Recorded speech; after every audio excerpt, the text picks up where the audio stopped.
Push down automata में आज हम न्यू एग्जांपल एक सॉल्व करेंगे कि design a PDA for language n is equal to 0 raised to a 1 raised to b 2 raised to c where condition are is given कि a plus c is equal to b and this question was asked in your university exam in 2024 May 2024. Okay, so first we understand how we will solve this type of example. Okay, so there are three conditions occurred in this question. First is what? Suppose a plus c, this is the condition, a plus c is equal to b, means if there is a is greater than 0, c is greater than 0, so there is a b is also greater than 0.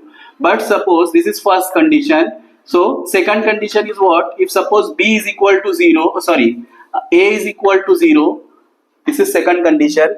If suppose a equal to 0, means over here 0 string is absent, means 1b, number of b is equal to number of c हो जाएगा. कैसे देखो? क्योंकि हमारी क्या condition है, a plus c is equal to b है. जब a 0 हो रहा है तो c is equal to b, मतलब जितने नंबर ऑफ 1 है उतने ही नंबर ऑफ 2 आना चाहिए. ओके, अदर उसके बाद में हम थर्ड कंडीशन देखते हैं. थर्ड कंडीशन में क्या है कि इफ सपोज नेक्स्ट कंडीशन कि आपका c 0 हो जाता है. सेकंड कंडीशन में अगर थर्ड कंडीशन जो है इसमें अगर c 0 हो जाता है तो c 0 मतलब क्या हो गया कि number of a equal to number of b, मतलब यहाँ पर a is equal to b हो जाता है. तो ये ऐसे थ्री कंडीशंस है कि जब ये c a और जब कुछ भी 0 नहीं होगा. तो फर्स्ट कंडीशन में मैंने आपको क्या बताया कि a प्लस c मतलब जितने नंबर ऑफ इनपुट a है 0 रहेंगे और 2 रहेंगे, उसका डबल करोगे तो आपको 1 मिलने वाले. फॉर एग्जाम्पल अब इसके लिए मैं एक स्ट्रिंग बताता हूं कि अगर मेरे पास 0 0 मतलब a कितने हो गए, 2 हो गए यहाँ पर, तो यहाँ पर a 2 हो गए और नंबर ऑफ 1 क्या है b, तो 1 आपको 4 टाइम चाहिए और 2 क्या रहेंगे 2 टाइम्स. तो यहाँ पर देखो ये जो काउंट है वो आपको ये इंडिकेट करता है कि नंबर ऑफ a 2 है और ये इंडिकेट करता है number of b c is equal to 2. तो a प्लस c मतलब ये जो b है आपका वो 4 आ रहा है.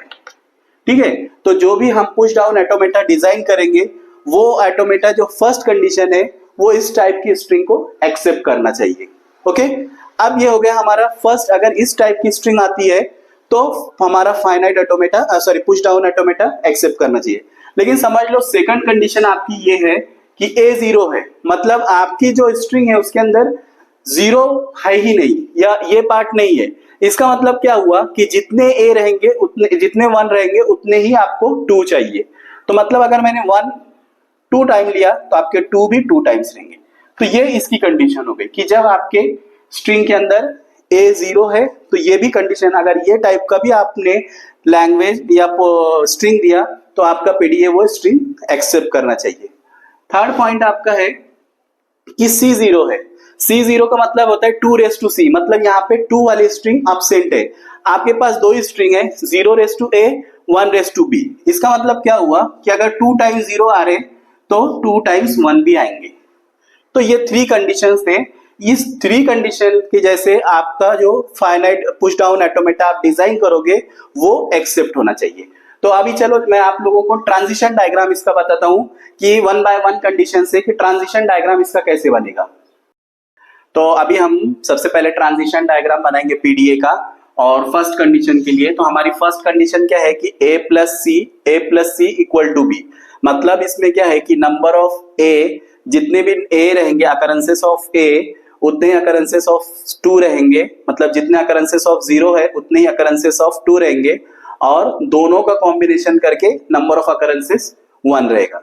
सपोज अभी यहाँ पर 0 मेरा 2 टाइम आया है 2, ओके 0 0, तो मेरा जो 1 रहेगा वो 4 टाइम रहेगा 4 और मेरा 2 जो रहेगा 2 टाइम्स रहेगा. क्यों ऐसा? तो ये कंडीशन तभी सेटिस्फाइड होती है. अब इस कंडीशन के लिए मैं आप लोगों को ट्रांजिशन डायग्राम बताता हूं कि पीडीए का ट्रांजिशन डायग्राम कैसे होगा. तो सबसे पहली इनिशियल स्टेट होती है मेरी Q0. ओके, तो Q0 इनिशियल स्टेट है. ठीक है, तो अभी जब मुझे स्टार्ट में मुझे 0 मिला, मतलब इनपुट टैब पे 0 है और मेरा स्टैक जो है वो एम्प्टी है, ये मेरा इनपुट टेप है, ये stack symbol Z0 means it indicate that the stack is empty, so we push 0 in onto the stack, so Z0 हो गया, 0 Z0, मतलब अभी ये फर्स्ट टाइम हो गया। सेकंड, अगर मुझे इनपुट मेरा 0 है and top on the stack भी 0 है, मतलब इनपुट भी 0 हो गया, टॉप ऑन द स्टैक भी 0 है, तो जब तक कि मुझे 0 मिलता है मैं स्टैक के अंदर पुश करता हूं उसको। तो अब मैं क्या करूंगा, उसको भी स्टैक में पुश कर दिया। तो ये कंडीशन हो गई, मेरे पास 2 0 थे, मैंने स्टैक के अंदर पुश कर दिया। अब उसके बाद में मुझे 1 मिला, जैसे मुझे 1 मिलेगा मैं क्या करूंगा, पॉप ऑपरेशन स्टार्ट कर दूंगा। तो पॉप ऑपरेशन स्टार्ट करते हैं, आप लोगों को पता है, मैंने इंट्रोडक्शन में भी बताया है। अगर आप लोगों को इंट्रोडक्शन नहीं पता होगा तो मेरा फर्स्ट लेक्चर या सेकंड लेक्चर देखिए, उसमें मैंने एक्सप्लेन किया हुआ है। तो यहां पर Q1 स्टेट हो गई, तो जब वो मतलब हम पॉप ऑपरेशन परफॉर्म करेंगे तो इनपुट स्ट्रिंग क्या होगी, 1 होगी, मतलब इनपुट 1 होगा और ऑन टू द स्टैक क्या होगा, स्टैक के टॉप पे 0 होगा, तो ये 0 हो गया और ये पॉप ऑपरेशन परफॉर्म हुआ। ठीक है, अब इसके बाद में फिर दूसरा अगर 1 मिलता है मुझे, मैं कितने टाइम 1 पॉप ऑपरेशन परफॉर्म करूंगा, फर्स्ट ऑफ पॉप ऑपरेशन हो गया, अब सेकंड के लिए पॉप ऑपरेशन। तो सेकंड के लिए पॉप ऑपरेशन मतलब इनपुट आपका 1 है, टॉप ऑन द स्टैक 1 है, तो आप क्या करोगे, पॉप ऑपरेशन करोगे, तो ये मेरा पॉप ऑपरेशन हो गया। ठीक है, तो ये पॉप ऑपरेशन हो गया। लेकिन अब ये जितने बार मेरे पास 0 था उतना मैंने पॉप ऑपरेशन कर लिया, अब मेरा स्टैक एम्प्टी हो गया, स्टैक में अभी कुछ भी नहीं, क्योंकि 2 0 थे, मैंने वो पॉप कर लिए, तो 2 ये 1 थे, वो मैंने रीड करके आ गया। अब मेरे पास जब थर्ड 1 आता है तो मैंने यहां से क्या करना है, फिर से पुश ऑपरेशन स्टार्ट करना है। मतलब अभी मैं क्या करूंगा कि अगर मेरा इनपुट स्ट्रिंग 1 है and top on the stack 0 है, सॉरी Z0 है, तो मैं उसको 1 को अब स्टैक में पुश कर दूंगा। तो ये ऑपरेशन कब तक परफॉर्म करूंगा मैं, जब तक कि मुझे 1 मिलते रहेगा, फिर से यानी आगे का प्रोसेस, जब तक अब आगे 1 मिलेगा मैं उसको स्टैक के अंदर पुश करूंगा। तो अभी यहां पे 1 मिला, मैंने स्टैक में पुश कर दिया, फिर समझ लो 1 है, टॉप ऑन द स्टैक भी 1 है, तो 1 मैंने स्टैक में पुश कर दिया। ओके, उसके बाद में ये स्टैक में दोनों 1 पुश हो गए, फिर नेक्स्ट सिंबल मुझे न्यू सिंबल मिल गई 2। अब 2 जैसे मिलता है मुझे, मैं क्या करूंगा, फिर से 1 को स्टैक से पॉप करूंगा। ठीक है, तो यहां पर मैं सेकंड सिंबल लेता हूं, Q सेकंड स्टेट Q2, और Q2 में क्या कर रहा हूं कि जैसे मुझे इनपुट टेप पे 2 मिलेगा, मैं क्या करूंगा, और टॉप ऑन द स्टैक 1 है, तो मैं पॉप ऑपरेशन परफॉर्म करूंगा। और ये कब तक पॉप ऑपरेशन परफॉर्म होगा, जब तक के स्टैक एम्प्टी नहीं होता है 2 के लिए। तो यहां पे ये मैं 2 1 पॉप ऑपरेशन। ठीक है, अब एट द एंड आपको ऐसी सिचुएशन मिलेगी कि यहां पर स्टैक में जो है, सॉरी इनपुट स्ट्रिंग जो होगी वो डेल्टा हो जाएगा। यहाँ पे मैंने डेल्टा आपको ब्लैंक कैरेक्टर बताया, जैसे उसको ब्लैंक कैरेक्टर मिलेगा वो एक्सेप्टेड है फाइनल स्टेट। तो अभी मैं क्या करूंगा, उसको फिर यहाँ पे Q3 फाइनल स्टेट बताता हूं। ओके, तो जैसे मुझे इनपुट टेप पे एम्प्टी स्ट्रिंग डेल्टा मिलेगी, टॉप ऑन द स्टैक 0 है, तो मैं क्या करूंगा, पॉप कर लूंगा और स्ट्रिंग एक्सेप्टेड है। Okay, this is a empty string. तो यहां पर आपको यानी कि आपका स्टैक एम्प्टी हो चुका है। ठीक है, तो ये आपकी फर्स्ट कंडीशन जो थी, वो फर्स्ट कंडीशन के लिए मैंने ये ट्रांजिशन डायग्राम बताया। तो ठीक है, तो सेकंड कंडीशन अभी क्या है कि a इक्वल टू 0 है, तो जब मेरा a इक्वल टू 0 होगा, a 0 है मतलब c और b जो है काउंट वो इक्वल हो जाएगा। तो c और b इक्वल हो गया, इसका मतलब क्या है कि मेरे पास 0 वाला स्ट्रिंग जो है नहीं अवेलेबल है, सिर्फ 1 और 2 है। तो उसमें अगर मैं सिंगल 1 यानी 2 टाइम्स 1 लिया तो 2 टाइम्स 2 आएगा, बराबर है। तो इसका मतलब क्या होता है कि जो मेरा Q1 का ट्रांजिशन है, जो अभी यहाँ मैंने Q1 का ट्रांजिशन किया है, वो कंप्लीटली ये सेकंड कंडीशन के लिए, सेकंड कंडीशन जो है उसके लिए एलिजिबल नहीं होगा। तो ये सेकंड कंडीशन के लिए नहीं है।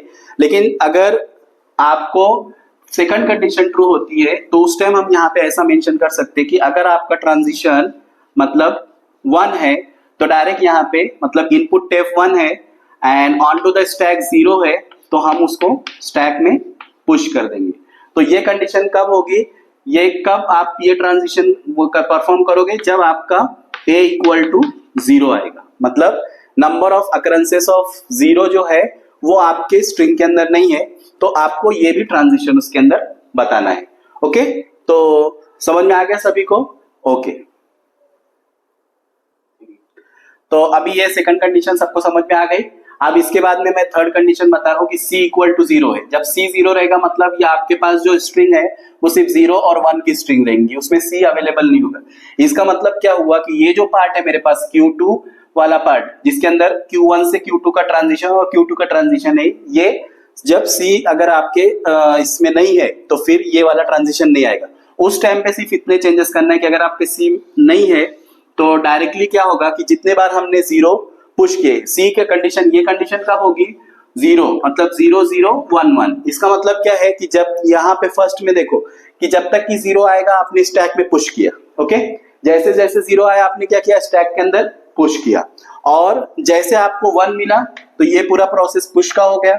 1 मिला आपने पॉप किया, यहाँ पे जब तक 1 मिलते गए आपने पॉप ऑपरेशन परफॉर्म किया। ओके, और जैसे आपको स्टैक एम्प्टी मिलता है, मतलब आपके टॉप पे मतलब इनपुट स्ट्रिंग ब्लैंक कैरेक्टर आता है, ओके, और स्टैक भी एम्प्टी है, तो आप क्या परफॉर्म करोगे, पॉप ऑपरेशन। तो ये पॉप ऑपरेशन सी के लिए जब आपका सी 0 होगा, मतलब आपके इसमें अगर सी 0 है मतलब टू वाले पार्ट नहीं है, तो आपको ये वाला पार्ट स्किप करके डायरेक्ट ऐसा बनाना है। ठीक है, हाँ, और अभी ऐसी भी कंडीशन हो सकती है, 3 कंडीशन तो हो गई, और मुझे उम्मीद है कि आप लोगों को ये तीनों कंडीशन समझ में आ गई होगी। ओके, लेकिन ऐसा भी कभी कभी हो सकता है कि आपके पास नल स्ट्रिंग हो, मतलब इसमें कुछ भी नहीं आया है, एम्प्टी स्ट्रिंग है, नल स्ट्रिंग है, तो उस टाइम पे आपका क्या होगा कि इनपुट स्ट्रिंग भी नल होगी, मतलब ब्लैंक कैरेक्टर होगा। तो ये नल स्ट्रिंग के लिए कि अगर आपके पास में ब्लैंक कैरेक्टर है और आपका स्टैक भी एम्प्टी है, तो आपका डायरेक्ट फाइनल स्टेप पे आएगा, क्योंकि स्टैक जो है डायरेक्ट आपको फाइनल स्टेप पे है, क्योंकि यहाँ पे ऐसी कंडीशन है कि अगर ये भी 0 है, ये भी 0, मतलब ये भी नल स्ट्रिंग है, ये भी नल स्ट्रिंग है, तो आपका बी पार्ट भी नल स्ट्रिंग रहेगा, तो ये नल स्ट्रिंग भी एक्सेप्टेड है। तो ये वाली लाइन ये बताती, ये ट्रांजिशन जो है ये बता रहा कि आप 0 पे भी ये स्ट्रिंग एक्सेप्टेड है। ओके,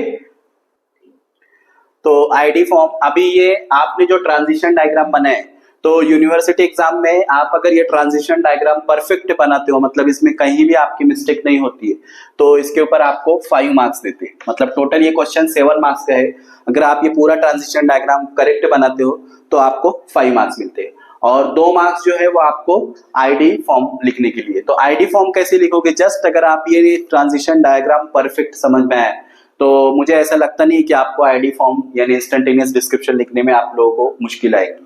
तो अभी इसका इंस्टेंटेनियस डिस्क्रिप्शन कैसे लिखेंगे, देखो ID form step by step हम देखते। तो फर्स्ट अभी ये जो है Q0 स्टेट है, स्टेट नंबर, ये input symbol, input on the tape, then Z0 stack empty है, तो इसका ट्रांजिशन होगा Q0 Z0। ओके, अब ये हो गया। उसके बाद में सेकंड क्या बताता है कि Q0 पे ही हो आप, ऑन द टेप, टेप पर क्या है 0 सिंबल है, और टॉप ऑन द स्टैक भी 0 है, आपने पुश ऑपरेशन करना है, ये आपका पुश ऑपरेशन हो गया। तो जब तक कि ये प्रोसेस कंप्लीट कब तक करना है, कब तक आप ये पुश ऑपरेशन करोगे, जब तक कि आपको 0 मिलता है। जैसे ही आपको 1 मिला आप क्या करोगे, पॉप ऑपरेशन स्टार्ट कर दोगे। तो यहां पे देखो, जैसे मुझे 1 मिलता है मैं पॉप ऑपरेशन स्टार्ट करूंगा, तो Q0 इनपुट आपका 0 है, ओके, Q0 इनपुट टेप पे 1 है, और ऑन टू द स्टैक 0 है। So this pop operation. तो पॉप ऑपरेशन में आप लोगों को पता है जब हम पॉप ऑपरेशन करते हैं तो स्टेट चेंज हो जाती है, तो यहाँ पे वो स्टेट इसलिए चेंज हो गई। ओके, उसके बाद में हम लोग ये जो कंडीशन है वो सिर्फ एक पर्टिकुलर कंडीशन है, मतलब पर्टिकुलर जब ए आपका 0 होता तो ही ये कंडीशन सेटिस्फाइड, अदरवाइज नहीं। तो ये जो कंडीशन मैं लिख रहा हूं कि Q0 आपका इनपुट 1 है, स्टैक एम्प्टी है, तो आप क्या करोगे उसको नेक्स्ट स्टेट और स्टैक में पुश कर दोगे। तो ये आपको ऑपरेशन ये कब लिखना है, ये वाला आईडी जब आपका a इक्वल टू 0 आता है, मतलब आपके स्ट्रिंग में a नहीं है, मतलब 0 वाला पार्ट नहीं है, तो आप ये वाला डायरेक्ट यहां से स्टार्ट करोगे। फिर ये इतना पार्ट हम नहीं लिखेंगे, डायरेक्ट यहां से स्टार्ट करेंगे। ओके उसके बाद में Q1 स्टेट पर आ गए। Q1 आपके टॉप पे कौन है, इनपुट टैब पे 1 है और टॉप पे भी 1 है, तो हम पॉप ऑपरेशन करेंगे। तो ये पॉप ऑपरेशन हो गया, ठीक है।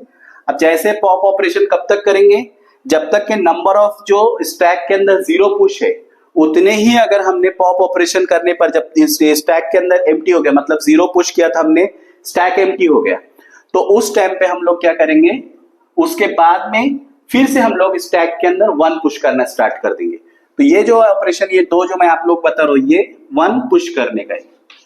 तो Q1 इनपुट टैप 1 है आपका, onto the stack empty है, तो आप स्टैक के अंदर उसको पुश करोगे।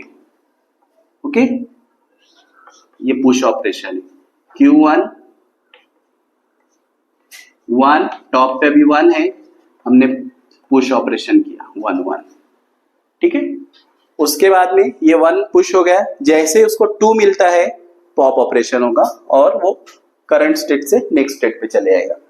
तो यहां पर Q1 इनपुट टैप पे 2 मिला उसे, ऑन टू द स्टैक 1 है, तो Q2 और ये पॉप ऑपरेशन हो गया।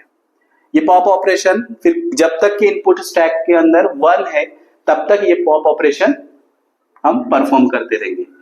तो Q2 इनपुट टैप 2 है, स्टैक 1 ऑन द स्टैक 1 है, और हम यहाँ पे पॉप ऑपरेशन परफॉर्म करें Q2 इप्सिलॉन, ठीक है। अब यहां पर भी एक कंडीशन अगर आप लोग देख रहे होंगे, तो ये कंडीशन कब सेटिस्फाइड करती है, व्हेन C इक्वल टू 0। उससे पहले मैं आप लोगों को ये बता दूं कि अभी जैसे 2 मैंने पॉप किया, तो उस टाइम पे क्या हुआ, 2 जितने भी स्टैक के अंदर, मतलब 1 जितने भी थे, उससे हमने 2 को रीड किया और 1 को पॉप कर देंगे। अब एक ऐसा टाइम आएगा कि आपके स्टैक के अंदर एम्प्टी स्ट्रिंग होगी, तो उस टाइम पे ये कंडीशन सेटिस्फाइड होना चाहिए कि Q2 आपका इनपुट सिंबल डेल्टा है, मतलब नल स्ट्रिंग है, और स्टैक पे Z0 है, तो आप Q3 नेक्स्ट स्टेट पे आओगे और उसको पॉप कर दोगे, ठीक है। अब लास्ट कंडीशन, मतलब ये कंडीशन सिर्फ C के लिए है, जब C 0 होगा तो आप लोग क्या करोगे, ये ऑपरेशन परफॉर्म नहीं करोगे, डायरेक्ट Q1 से आप Q3 पे चले जाओगे। तो Q3 पे आने के लिए क्या है, Q1 comma delta comma Z0, और फिर ये हम पॉप ऑपरेशन करेंगे इप्सिलॉन Q3 पे। तो ये स्टेप कब परफॉर्म करना है आप लोगों ने, ये वाले step when C equal to 0। जब आपका C 0 होता है तो आप ये स्टेप परफॉर्म करना है। ओके, तो ये पूरा एक्सप्लेनेशन था। मतलब अगर आप लोग ये पूरा प्रॉपर सॉल्व करते हो ये ट्रांस आईडी फॉर्म, तो इस पर आप लोगों को 2 मार्क्स मिलते, ठीक है। तो ऐसे 5+2 पूरे 7 मार्क्स मिले। तो अभी मुझे ऐसा लगता है बच्चों आप लोगों को समझ में आ गया होगा। अगर मेरा जो ये प्रॉब्लम था आप लोगों को समझ में आया है तो लाइक करो, चैनल पे नए हो तो सब्सक्राइब करो और बेल आइकन पे प्रेस ऑल करो, ताकि मेरे जो भी न्यू वीडियोस आए तो आप लोगों को मिलते रहे वो। ओके, कुछ अगर प्रॉब्लम है आप लोगों को नहीं समझ में आ रहा है तो कमेंट सेक्शन में टाइप करो, मैं आप लोगों के प्रॉब्लम सॉल्व करूंगा। Okay, thank you.